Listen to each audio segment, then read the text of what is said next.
So today we're taking a look at the best gaming PC under $500 in the month of November 2017. This PC will achieve medium to high to even ultra settings in all titles with 1080p resolutions. So for just $500, you're obviously getting an awesome deal. I think this is the best possible price to performance combination of parts that you guys can find in 2017. So if you're on a budget but you still want to achieve awesome in-game performance, this is the build for you.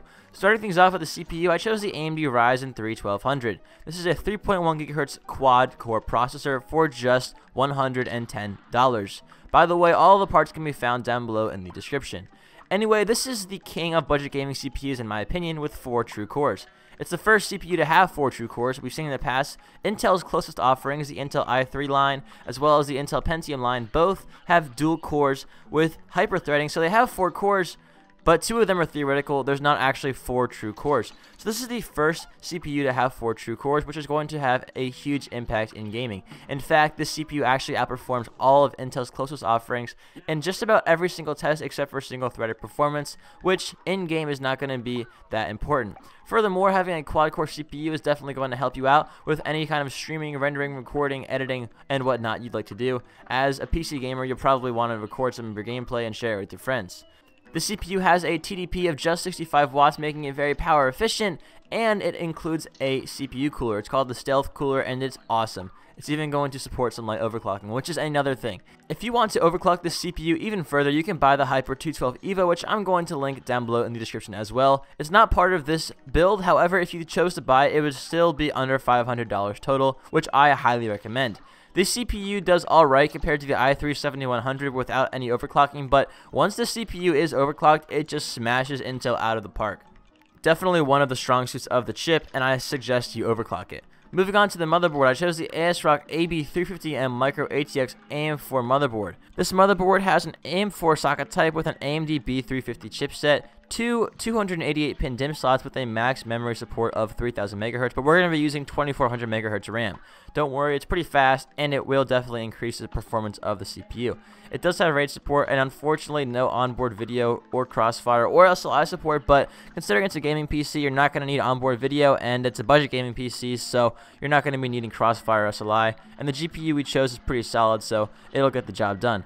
It does have 4 SATA 6GB per second ports and onboard Ethernet. It also has onboard USB 3 headers, so all around a pretty good motherboard. For the RAM, I chose two 604GB of Crucial Ballistic Sport LT DDR4 2400 MHz memory for a total of 8GB. Moving on to the storage, I chose the Western Digital Caviar Blue 1TB 3.5-inch 7200 RPM internal hard drive for just $44.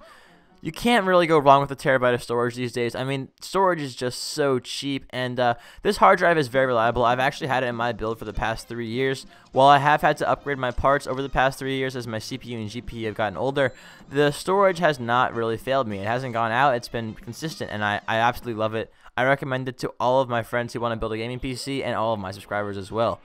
Moving on to the video card, I chose the EVGA GeForce GTX 1050 Ti 4GB ACX 2.0 video card for just $155. So this video card is pretty solid. It does have 4GB of memory, which is going to allow for those higher resolutions.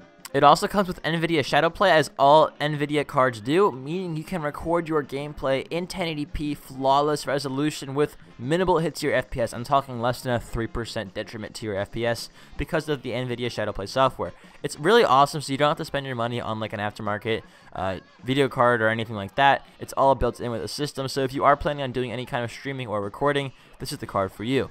Housing all of the parts is going to be the NZXT S340 ATX mid-tower case in white. It's got a nice sleek design with an awesome side panel window. I think it's absolutely excellent and has plenty of storage for all of your parts.